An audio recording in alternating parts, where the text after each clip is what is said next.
December 16, 1944. The Führer bunker, deep beneath the Reich chancellery in Berlin, hummed with the low drone of generators and the crackle of a shortwave radio spitting out fragmented reports from the front. Outside, a biting wind howled through the ruined streets, carrying the faint echo of anti-aircraft fire from a recent Allied raid. Inside, the air was thick with cigarette smoke and the metallic tang of fear sweat as a cluster of high-ranking officers huddled around a massive oak table strewn with maps marked in red and black ink. Adolf Hitler stood at the head, his once piercing blue eyes dulled by amphetamines and exhaustion, his right hand trembling slightly as he jabbed a finger at the Ardennes sector. The room's dim lamplight cast long shadows over the faces of his generals. Alfred Jodl, stern and unyielding, his iron cross glinting, Heinz Guderian, the panzer expert, whose lined face betrayed quiet skepticism, and Walter Model, the defensive wizard, chain-smoking furiously.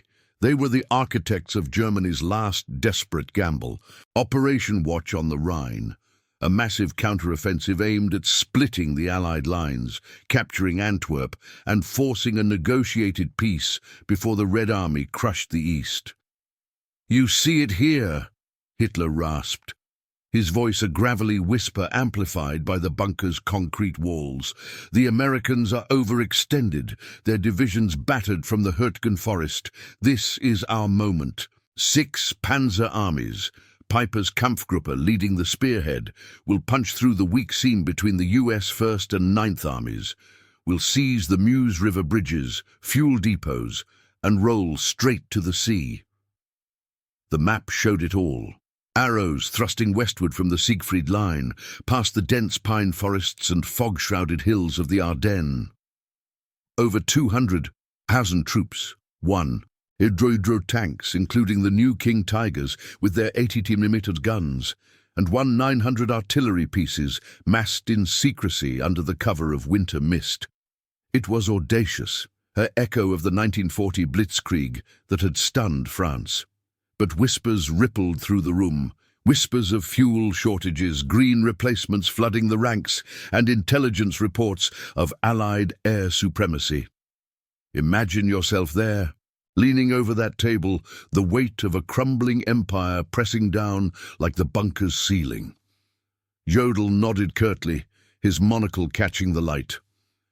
"Mein Führer, the surprise element is key. No preliminary bombardment to alert them. The infantry will infiltrate under cover of darkness, with Fallschirmjäger dropping behind lines to seize key crossroads like Losheim Gap." Hitler slammed his fist down, rattling the ashtrays. "No mercy! The SS divisions will lead. Dietrich's 6th Panzer Army, the best we have. Tell them this is the battle that turns the tide. The Jews and Bolsheviks plot our end. This strike will shatter their illusion of victory." As the meeting dragged into the night, aides scurried with teletypes relaying orders to field commanders. In the Eifel Hills, 150 miles west, Sepp Dietrich paced his command post in a commandeered farmhouse, the scent of damp wool and gun oil heavy in the air. His men, bundled in white camouflage smocks, checked their MP-40 submachine guns and Panzerfausts, their breaths fogging in the sub-zero chill. "The Führer says it's now or never," Dietrich muttered to his adjutant Otto Skorzeny, the scar-faced commando mastermind. Skorzeny's English-speaking troops, disguised as Americans in captured jeeps with US markings, would sow chaos, blowing bridges, redirecting traffic, impersonating GIs to spread panic. By dawn, the assault began not with thunder, but with a creeping silence broken only by the rumble of idling Panther tanks hidden in the woods.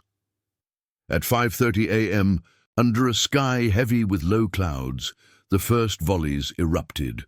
Mortars from the 277th Volksgrenadier Division arced into the American outposts of the 99th Infantry Division, positions thinly held by inexperienced troops from the battle babies, replacements fresh from stateside training.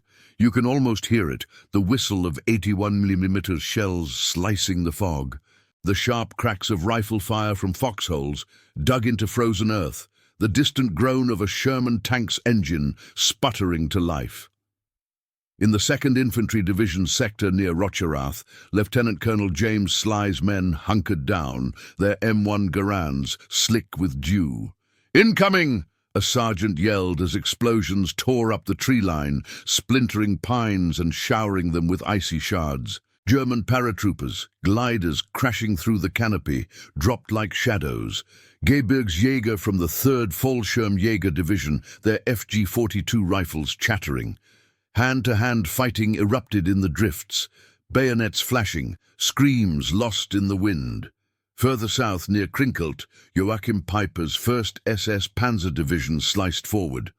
Peiper, a cold-eyed veteran of Kharkov and Normandy, urged his convoy of 140 tanks and half-tracks along narrow roads choked with snow.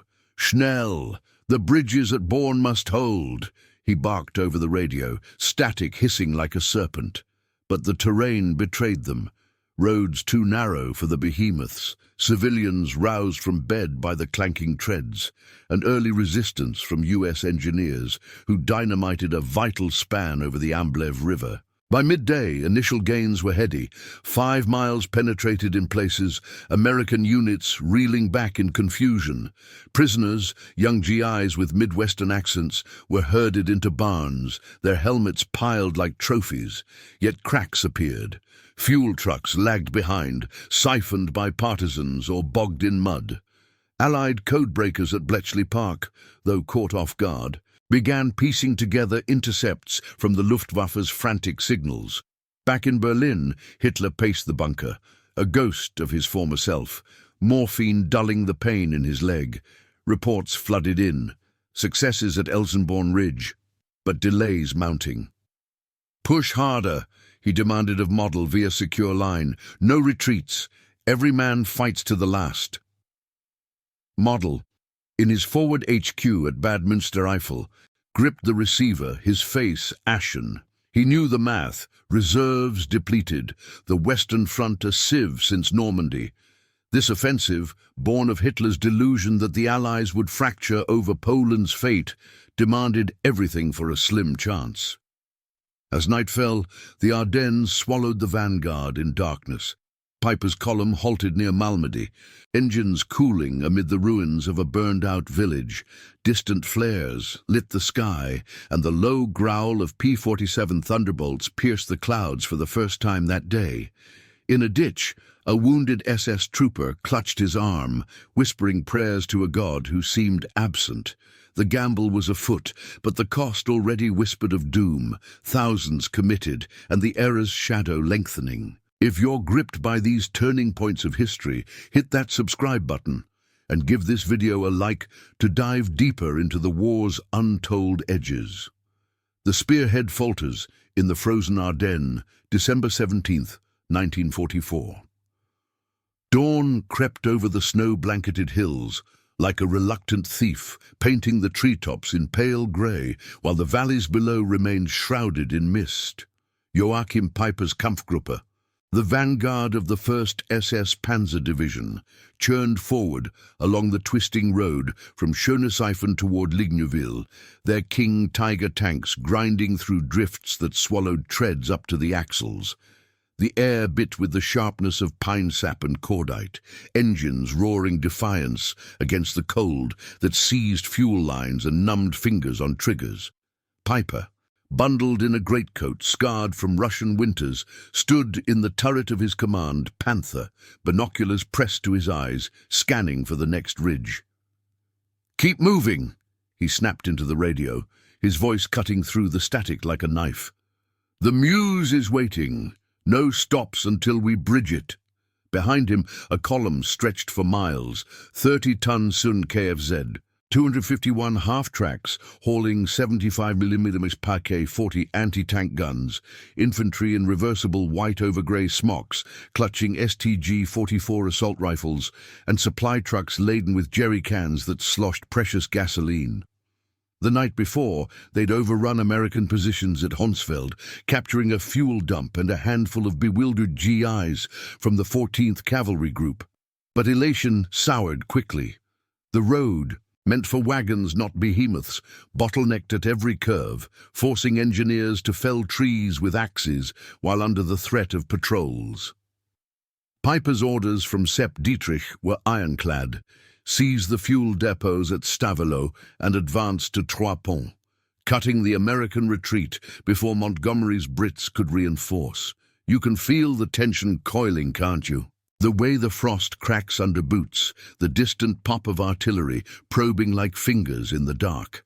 At 9:15 a.m., near the crossroads hamlet of Baugnes, just outside Malmedy, the lead elements slammed into a U.S. convoy, Battery B of the 285th Field Artillery Observation Battalion, en route to St. Vith in olive-drab deuce-and-a-half trucks, never saw the trap closing. Captain John Gleason's men, engineers and spotters from Pennsylvania and Ohio, gripped their carbines as German motorcycles buzzed from the fog like hornets. "Ambush!" a lieutenant shouted, but it was too late. MG-42 machine guns chattered from the tree line, their 200 rounds per minute ripping through canvas and flesh. Trucks veered into ditches, engines coughing black smoke. As 80-odd Americans spilled out, hands raised in surrender, Piper's adjutant, SS Sturmbannführer Werner Pötschke, directed the roundup with clipped efficiency. The prisoners, young faces pale with shock, some clutching Christmas letters from home, were herded into a snowy field beside the road, ringed by SS troopers with Schmeisser MP40s at the ready. What happened next would stain the offensive like blood on snow. Eyewitnesses later whispered of panic among the captors, rumors of American paratroopers nearby, orders to secure the rear at all costs. A single shot rang out, perhaps from a nervous guard, perhaps deliberate, and then the field erupted. Machine guns swept the group, pistols barked point blank, bodies crumpling into the drifts as screams pierced the morning calm. Over 80 men lay dead or dying, their blood steaming briefly before freezing. The SS moved on, leaving the dead for the ravens, convinced it was just another harsh necessity of total war. Word of the massacre wouldn't spread for hours, but its shadow already lengthened the chain of command. In Washington, General Dwight D. Eisenhower paced the map room at Verdun, his pipe clenched tight as fragmented reports trickled in via teletype. "Bastards," he muttered to Omar Bradley, whose 12th Army Group held the line. The 99th Division's battle babies had buckled, but not broken, falling back to Elsenborn Ridge, where Colonel Bucky Ryan's 2nd Battalion dug in with 105mm howitzers zeroed on the approaches. Allied intelligence, blind to the full scale at first, now buzzed with urgency, ultra-decrypts from Enigma machines hinting at a Wacht am Rhein build-up, though skeptics dismissed it as a feint. Piper pressed on, his column weaving through Malmedy by noon, the town's steeple clock frozen at some forgotten hour, but the Ardennes fought back harder than any foe. At Parfondry, a narrow bridge over a creek proved too frail for the 70-ton Tigers. One plunged into the icy torrent, dragging a half-track with it, men scrambling ashore with curses in Bavarian dialect. Fuel ran low, lorries stuck in ruts, siphoned by desperate locals or lost to ambushes. Piper radioed Dietrich, "Terrain impassable for armor, request infantry support to clear roads." The reply crackled back, "No delays, Führer demands speed." Southward, the 12th SS Panzer Division under Kurt Meyer clashed with the 30th Infantry Division near Büllingen. Meyer's Hitlerjugend troops, teenagers forged in the fires of Caen, stormed a gasoline dump, flames leaping 100 feet as they torched what they couldn't carry. American bazookas answered, their 36-inch rockets glancing off Jagdpanzer High 4s. But the fight turned brutal. In a shattered church, a squad of GIs from Company K, 119th Regiment, held a bell tower, grenades raining down like hail. "Pour it on!" Sergeant Matthews yelled, his Thompson submachine gun spitting lead, until a potato masher grenade silenced him forever. By evening, Piper reached Stavelot, 15 miles from the start, but the dream of a lightning thrust frayed. U.S. Engineers from the 291st blew the Amblev bridges, stranding the panzers. Civilians, Belgian families roused from cellars, watched in horror as SS men executed suspected saboteurs, their bodies left as warnings. In Berlin's bunker, Hitler devoured updates from Jodl, his fist pounding the table. Piper must break through. Tell Model to commit the reserves. No holding back. Model, in his cold command tent, stared at the phone, knowing the reserves were phantoms. Volkssturm militia with single-shot rifles, boys and grandfathers against Shermans. Night descended with a vengeance, stars pricking the clearing sky as clouds parted. P-47 Thunderbolts from the 405th Fighter Group, based at St. Trond, screamed low, their 50-caliber guns stitching the roads. A half-track exploded in a fireball, illuminating twisted metal and the screams of the burned.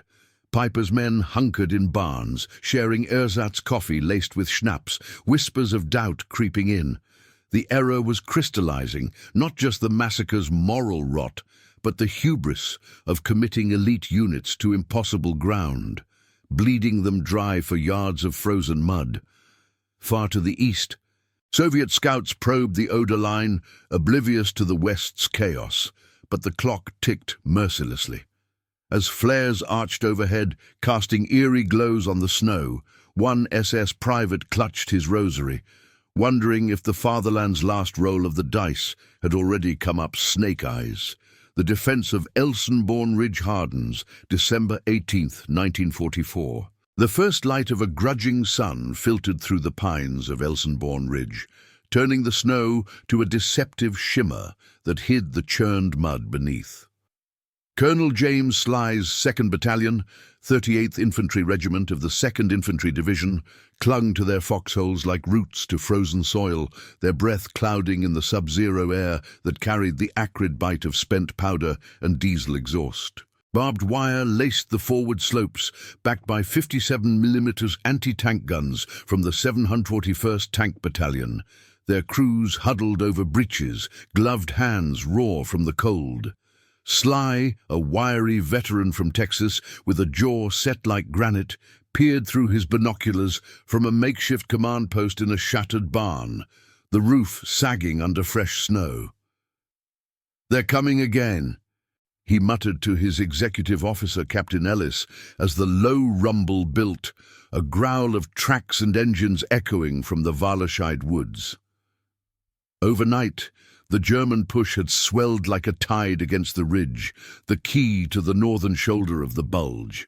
The 12th Volksgrenadier Division, reinforced by elements of the 277th under Colonel Pemsel, hammered forward with renewed fury, their 150mm SFH-18 howitzers lobbing shells that whistled like banshees before cratering the earth. Fallschirmjäger from the 9th Parachute Division, elite gliders who'd crash-landed the day before, infiltrated the flanks in white smocks, their FG-42s barking in short bursts. But Elsenborn wasn't giving ground easily. The battle babies of the 99th Division, bloodied but unbowed, had linked with Sly's men, turning the ridge into a fortress of interlocking fields of fire. You can sense it, the knot in your gut, as a Nebelwerfer rocket launcher, those screaming, moaning minis, unleashes a salvo, the eerie wail ending in geysers of dirt that rain down on helmets. At 7:45 a.m., the assault crested the tree line. Stug 3 assault guns, squat and lethal with 75mm cannons, lumbered into view, followed by infantry waves in Feldgrau greatcoats, bayonets fixed to Kar 98Ks. "Fire!" Sly bellowed, and the ridge awoke. M2, 50-caliber machine guns from half-tracks chattered, tracers arcing like fiery threads to stitch the advance. A Sherman tank, its 76mm gun swiveling, barked a round that punched through a Stooges glacis plate, flames erupting in a whoosh of orange that lit the faces of fleeing grenadiers. Close quarters erupted, GIs lobbing white phosphorus grenades that blossomed into hellish fog. Germans countering with potato mashers that burst in lethal shrapnel sprays. One paratrooper, A scar-faced unteroffizier from Munich charged a foxhole only to meet a bayonet thrust from Private Ramirez, a Mexican-American draftee whose hands shook not from cold, but rage. "For my brother in Anzio," Ramirez gasped, shoving the body aside as blood soaked the snow red. Further north, at Dom Bütgenbach, the 1st Infantry Division's 26th Regiment, under Colonel Warren A. Robinson, reinforced the line, their 105mm howitzers from the 5th Field Artillery pounding the German assembly areas. Robinson, pipe in mouth despite the chill, coordinated via field phone with V Corps HQ at Eupen, where General Leonard Gero orchestrated the defense. "Hold the high ground, no matter the cost." Gero's voice crackled over the line, laced with the urgency of a man who knew this ridge anchored the entire northern flank. Allied air was grounded by weather, but the defenders' 90mm anti-aircraft guns, repurposed for ground fire, raked the slopes with high-explosive rounds.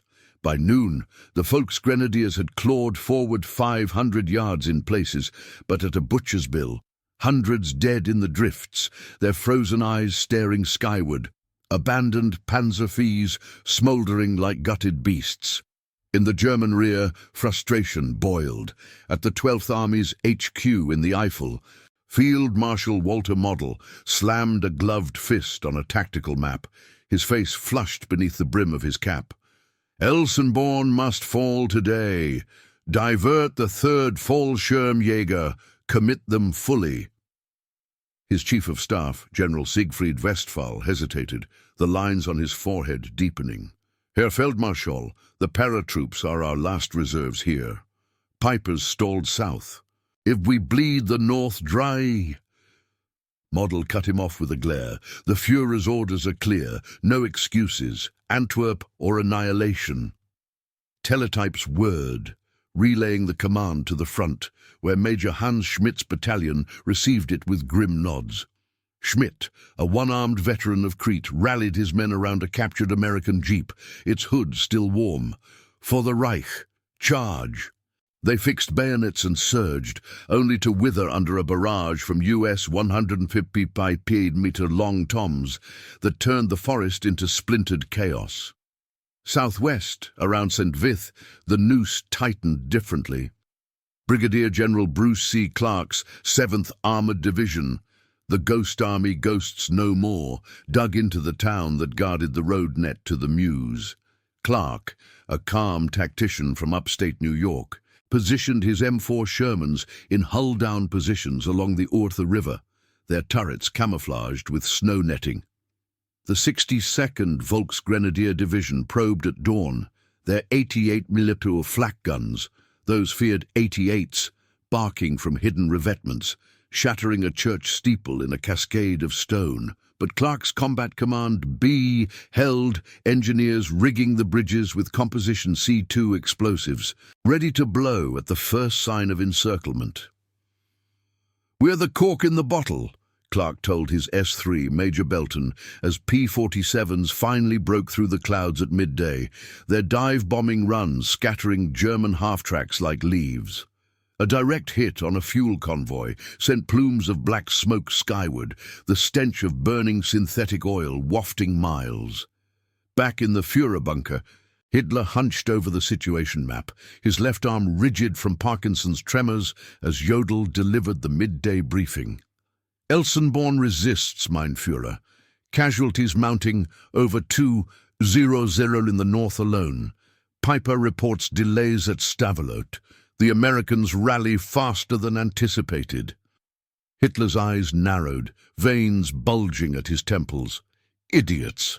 Tell Dietrich to unleash the Luftwaffe, every Messerschmitt, every FW-190, and commit the Führer Grenadier Brigade. No half measures."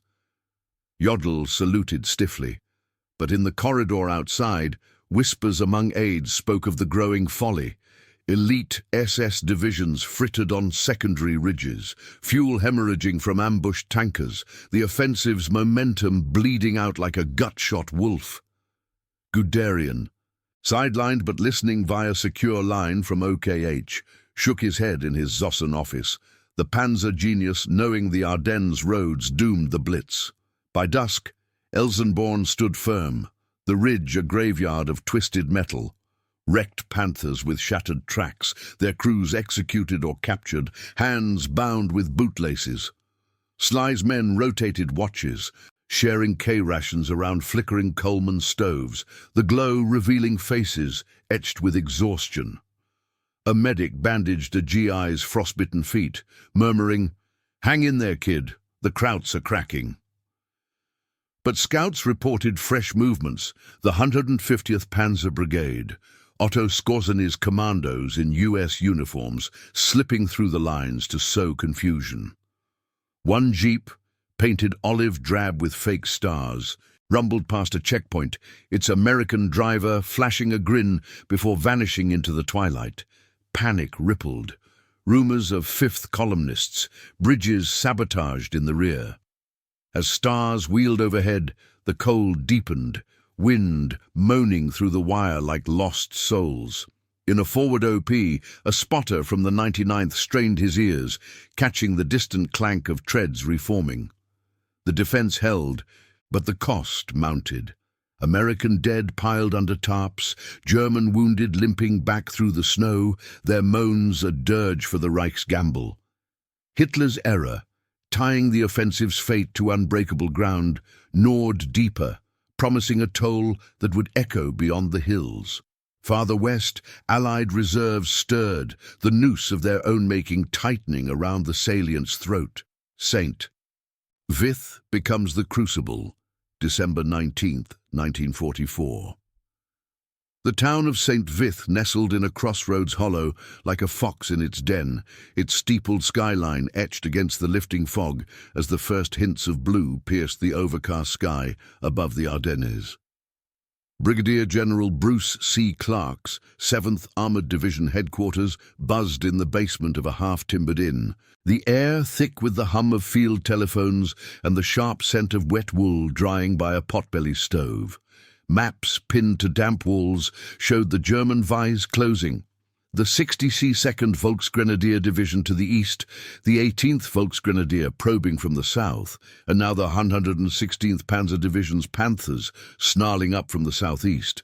Clark, his face shadowed by the brim of his steel helmet, traced a pencil along the Ourthe River line, his voice steady amid the crackle of incoming reports. "They're throwing everything at us. Hold the town, or the whole salient crumbles." Outside, the defenders, a patchwork of the 7th Armoured's tankers, the 106th Infantry Division survivors, and stragglers from the 28th Division, manned barricades of overturned trucks and felled pines. M4A3 Sherman tanks from Combat Command A, their 76mm guns, trained on the approaches, idled with muffled rumbles, crews nursing frostbitten toes inside while sipping coffee from canteen cups. The morning chill clung like a shroud, broken only by the sporadic thud of 88mm shells from German flak batteries hidden in the woods, their rounds screaming overhead to crater the fields beyond. You can almost taste the tension, the way the wind whips snowflakes into your eyes, carrying the faint, oily reek of idling diesels waiting for the storm to break. At 8:00 a.m., the assault hit like a hammer blow. From the east, Colonel Friedrich Kittel's 62nd Volksgrenadiers surged across the frozen Ahr River on improvised rafts, their MG-42s stitching the far bank while Nebelwerfer rockets howled in, the screaming Mimis turning orchards into splintered pyres. U.S. engineers from the 168th Combat Engineer Battalion detonated charges on the bridges, but one span held too long. A Panther tank rumbled halfway across before a satchel charge of TNT flipped it into the torrent, its turret vanishing in a boil of foam and black smoke. Infantry poured over the debris, young replacements from the Hitler Youth, with eyes wide under coal scuttle helmets, clutching their Karabiner 98Ks as they dashed for cover in the town's outskirts. Clark radioed Zistit Airborne Corps at Bastogne, where General Matthew Ridgway's paratroopers were just arriving. "We're the pivot, give us air if you can." But the skies, clearing at last, belonged to the Allies. From forward bases in France, P-47 Thunderbolts of the 362nd Fighter Group roared in at treetop level, their Pratt & Whitney radials thundering like avalanches. Pilots like Captain James Howard, circling high, spotted the German columns snaking towards St. Vith Stadtkefs. 234 armoured cars and Opel Blitz trucks choked with troops. "Bandits below! Strafing run!" Howard keyed his mic, diving with 8 50-caliber Brownings blazing, bullets chewing through radiators and igniting fuel drums in chain reaction blasts that lit the snowfields orange. In the 116th Panzer sector, Oberstleutnant Heinrich Sinzinger urged his division forward from Steinebrück. The 70-ton King Tigers, leading with their 88mm KW-43 guns, swiveling like predators' eyes. "Break through to Wielsalm, link with Piper!" Sinzinger barked from his command half-track, but the roads betrayed them again. Narrow lanes rutted by prior advances, now pocked with craters from overnight artillery. A lead Tiger bogged in a drift near Born, its crew winching futilely as Shermans from the 17th Tank Battalion ambushed from hull-down positions, their high-velocity rounds punching through side armour in sprays of sparks and ricochets. One German tanker bailed out, his black uniform singed, only to fall to a burst from an M1 Garand, the crack echoing sharp against the hills. South of St. Vith, the 18th Volksgrenadier, under General Günther Hoffmann Schönfels, hammered the 424th Infantry Regiment's lines. Their 105mm LEF-H-18 howitzers zeroed on the rail yards, where U.S. supply trains lay derailed and burning. Hand-to-hand fighting spilled into the streets.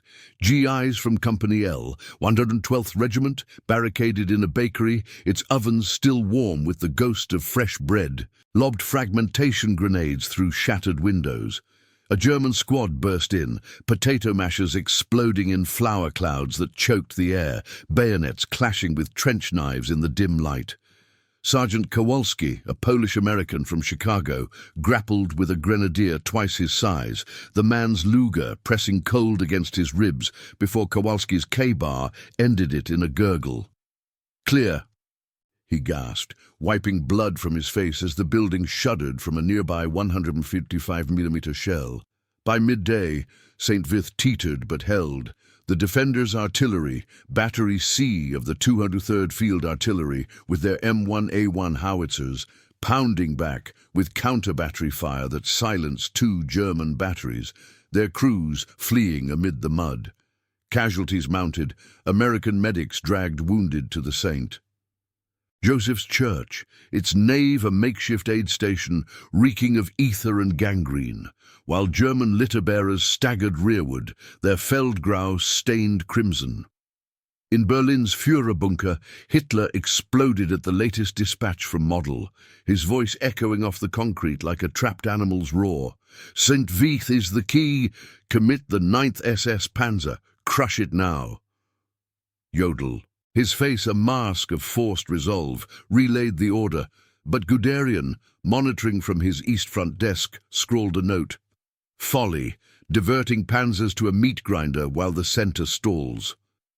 Farther west, Joachim Piper's trapped Kampfgruppe at La Glaise seethed with frustration. Snowbound and fuel-starved, his 1st SS men fended off probes from the 30th Infantry Division's Task Force Jordan, whose M10 tank destroyers prowled the perimeter with 3-inch guns barking. Piper paced his frozen command post in a ruined schoolhouse, radioing Dietrich. Supplies cut off, airdrop needed urgently.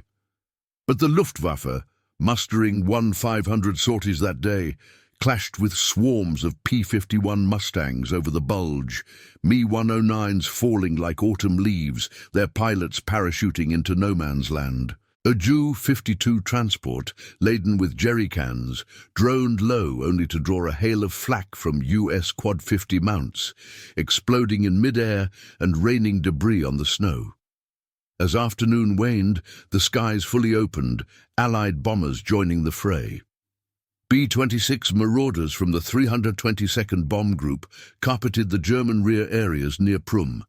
500-pound bombs cratering assembly points and shredding fuel convoys. One blast wave flipped a half-track end over end, its crew pulverized inside, while survivors scattered into the woods, cursing the clear weather that exposed them. Model, in his forward HQ at Schönberg, gripped the field phone to OKW, his voice hoarse. Losses exceed 5,000 today alone. Elsenborn unbreakable. St. Vith, a slaughterhouse. Request permission to shift south. Hitler's reply was a tirade. No, the northern thrust is the hammer, Antwerp or nothing. The field marshal hung up, staring at the map where red arrows stalled like broken limbs, the error's toll etching deeper. Elite divisions ground to paste on unyielding terrain, 40,000 souls teetering on the edge of waste. Dusk fell early, shadows lengthening across St. Vith's rubble-strewn streets where GIs shared cigarettes under camouflage nets, the glow revealing eyes hollow with fatigue. Clark ordered a perimeter check, his flashlight beam catching a dead paratrooper's FG-42 half buried in the drifts. Whispers spread of relief coming, Patton's Third Army thrusting north from Luxembourg, but for now the crucible burned on. In the distance, the rumble of fresh engines built, promising another night of fire, as the salient's heart pulsed with the raw agony of choices that could shatter empires. Bastogne's defiant stand, December 20th, 1944. The ancient spires of Bastogne pierced the leaden sky like defiant fingers, the Belgian town's cobblestone streets slick with melting snow that turned to slush under the tramp of boots. In the cellars of the Maison Rouge Hotel, serving as headquarters for the 101st Airborne Division, Brigadier General Anthony McAuliffe hunched over a field map illuminated by a single gasoline lantern, its flame flickering shadows across faces etched with grime and resolve. The air hung heavy with the tang of unwashed uniforms, stale coffee, and the faint metallic bite of fear, punctuated by the muffled crump of distant artillery. Outside, the 101st's paratroopers, veterans of Normandy's hedgerows and Market Gardens bridges, dug in around the perimeter. Their M1 Garands and Browning automatic rifles cradled like old friends against the encroaching dusk. McAuliffe, a stocky engineer from Washington, D.C., with a cigar clamped between his teeth, traced the encircling German lines with a stubby pencil. They're all around us, 4 divisions pinching tight. But we hold this road junction, or Patton's drive north dies in the mud. The southern shoulder of the bulge had ignited into inferno overnight, the German 5th Panzer Army under Hasso-Eckhard von Manteuffel, thrusting like a dagger toward the Meuse.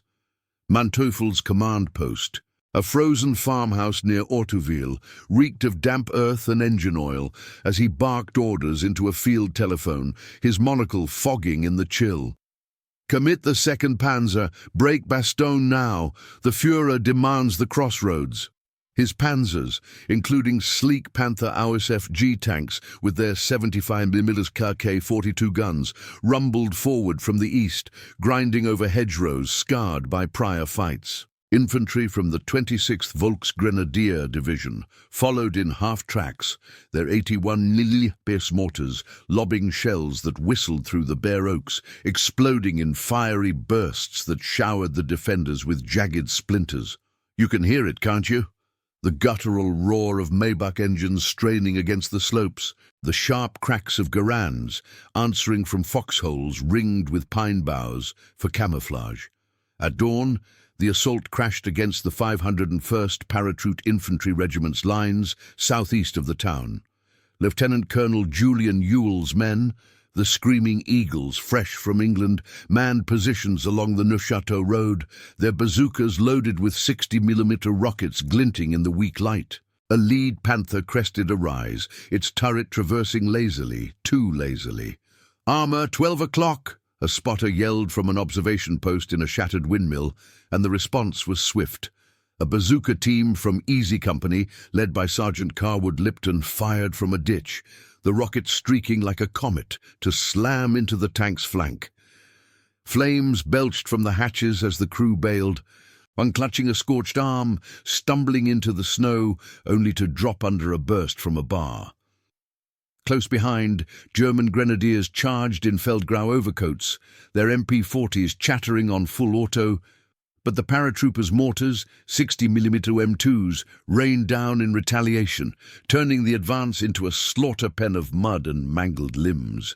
Further north, the 501st's perimeter buckled under the 77th Panzer Grenadier Regiment's fury.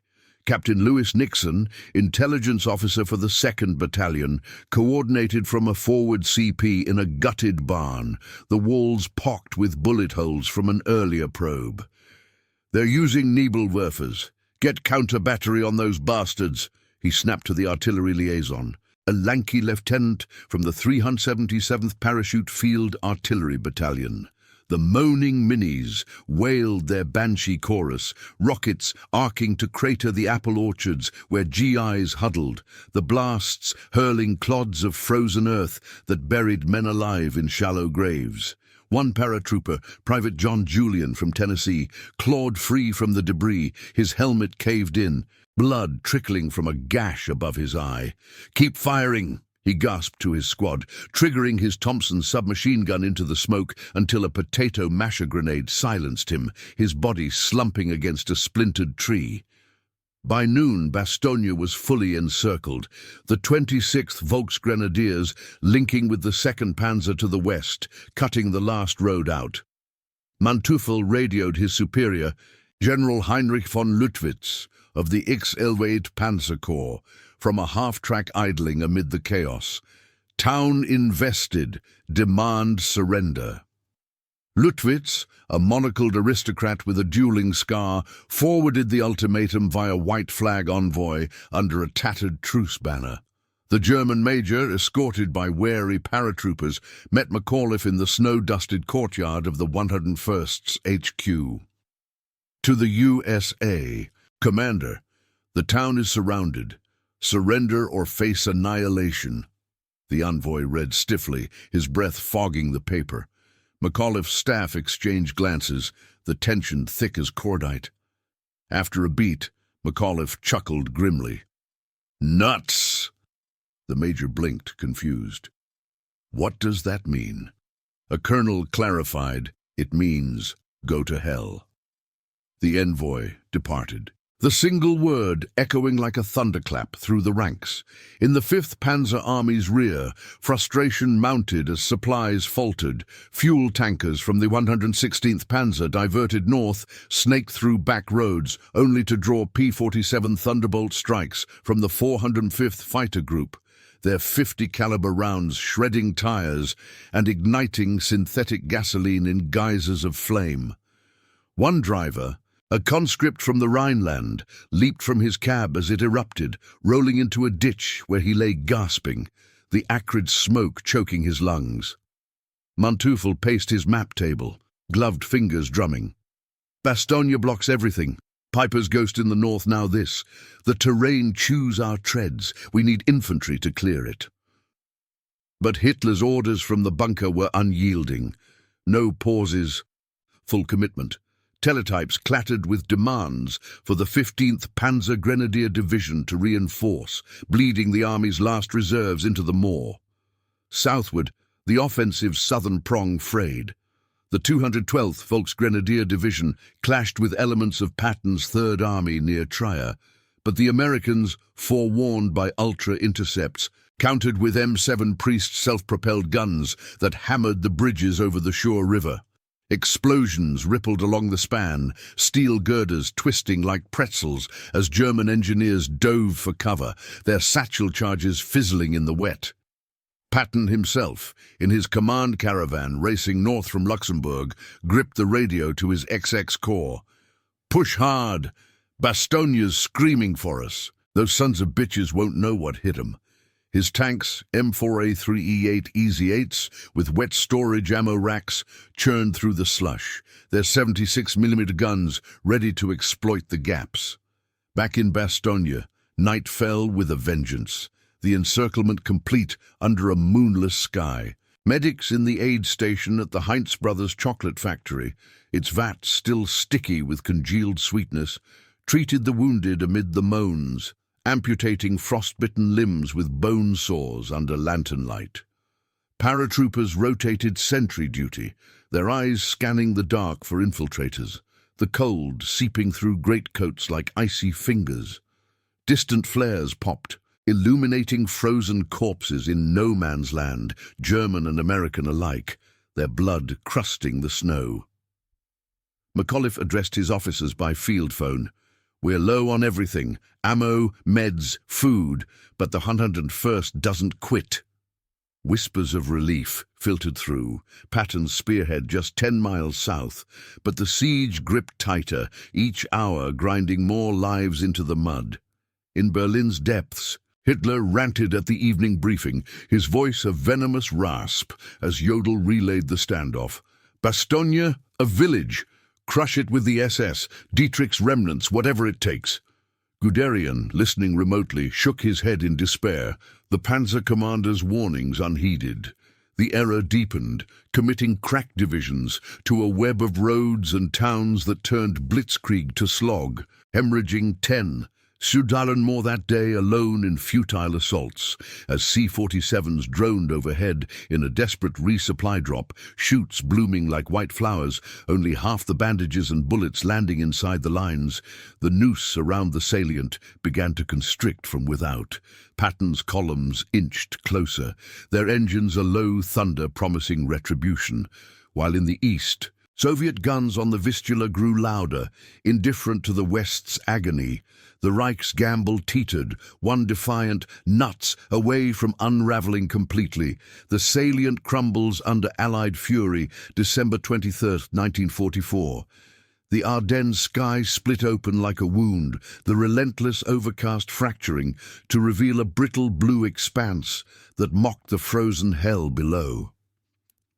At Bastogne's encircled perimeter, paratroopers of the 101st Airborne Division blinked against the sudden glare, their foxholes around Noville and Bizogne crusted with weeks of slush and shell-splintered ice. The air, once muffled by fog, now hummed with the distant snarl of radial engines, Allied fighters and bombers swarming from bases in Reims and Luxembourg, unhindered for the first time since the offensive's launch. Brigadier General Anthony McAuliffe stood in the doorway of his Maison Rouge command post, cigar ash flaking onto his parka as he scanned the horizon. "About damn time," he muttered to Colonel Steve Chapuis of the 502nd Parachute Infantry, the two men sharing a nod amid the sharp tang of pine smoke from a nearby signal fire. Below, the town's roads choked with glinting wreckage. Burned-out half-tracks from the 26th Volksgrenadier Division, their treads frozen in futile advance. The clear weather was the death knell for Hitler's gamble. In the 5th Panzer Army's forward positions east of Bastogne, General Hasso-Eckhard von Manteuffel gripped the edge of his map table in a snow-dusted command tent near Bertogne, his face gaunt under the electric bulb's harsh glow. Reports flooded in via crackling radios, P-47 Thunderbolts of the 406th Fighter Group, diving on columns of the 2nd Panzer Division, their 50-caliber machine guns raking Panther tanks like scythes through wheat. One squadron leader, Major Gerald Johnson, banked low over the March Road, spotting a convoy of 50 251 half-tracks laden with 88mm ammunition.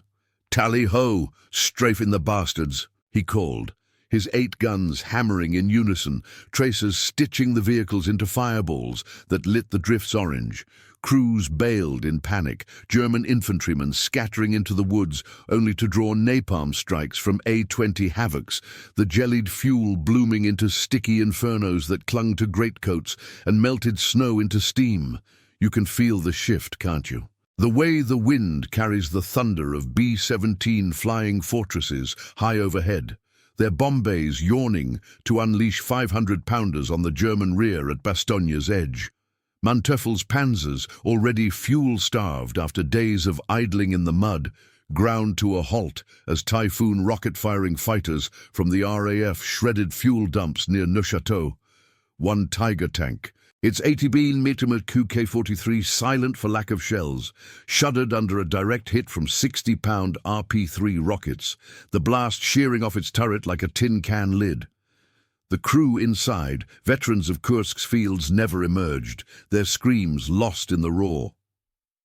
Manteuffel radioed, Ixelfate Panzer Corps HQ. Air supremacy cripples us. Request night movement only. But the reply from Berlin was a snarl.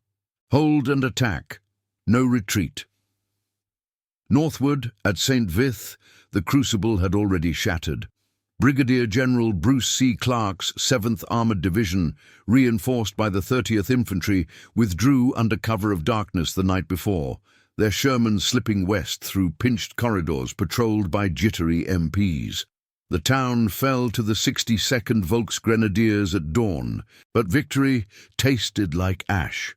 Oberstleutnant Heinrich Sinzinger's men sifting through rubble for supplies, finding only K-rations and shattered morale. "The Americans fade like ghosts," one grenadier whispered, kicking a dented helmet, but scouts reported Patton's Third Army closing from the south, M26 Pershing heavy tanks churning the roads with their 90mm guns slung low. By midday, P-51 Mustangs of the 357th Fighter Group tangled with the Luftwaffe's desperate Me-262 jets over the salient. The jets' revolutionary sweeps no match for the Mustangs' numbers. One 262, piloted by Ace Walter Nowotny, exploded in a mid-air fireball, debris raining on the snow like black confetti. In the northern shoulder, Elsenborn Ridge remained an unbreakable bulwark. Colonel James Sly's 2nd Infantry Division poured enfilading fire from 105mm howitzers onto the 12th Volksgrenadiers remnants, the shells arcing to pulverize assembly areas near Rocherath. German paratroopers from the 3rd Fallschirmjäger, their FG-42 rifles empty of ammo, fixed bayonets for a final banzai-like charge, only to wither under 50-caliber traces from M16 half-tracks. Sly, binoculars fogged with frost, watched from his barn OP as bodies piled in the drifts. "They're done. Eisenhower's line holds," he told Captain Ellis, the Ridge's guns now swiveling south to support the counteroffensive. Casualties here alone topped 4, 0 for the Wehrmacht. Elite units like the 150th Panzer Brigade reduced to horse-drawn carts, hauling wounded through the pines. Far to the east, in the Führerbunker, Adolf Hitler slumped in his chair, the room's stale air thick with the buzz of teletypes relaying doom.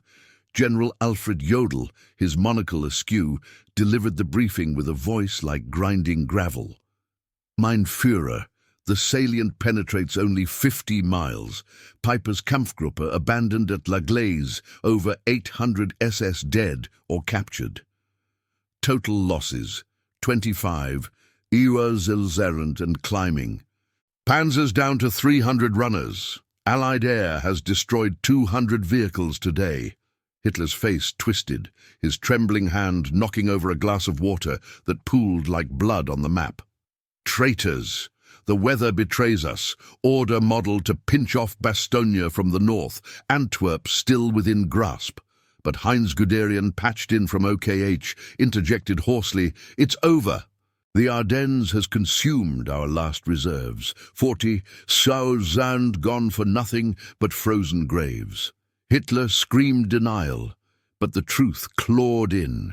His fatal error, fixating on the impossible thrust through choked roads and unyielding ridges, had squandered the Reich's panzer elite on a winter mirage, leaving the West Front a hollow shell as the Soviets massed on the Oder. By Christmas Eve, the noose tightened relentlessly.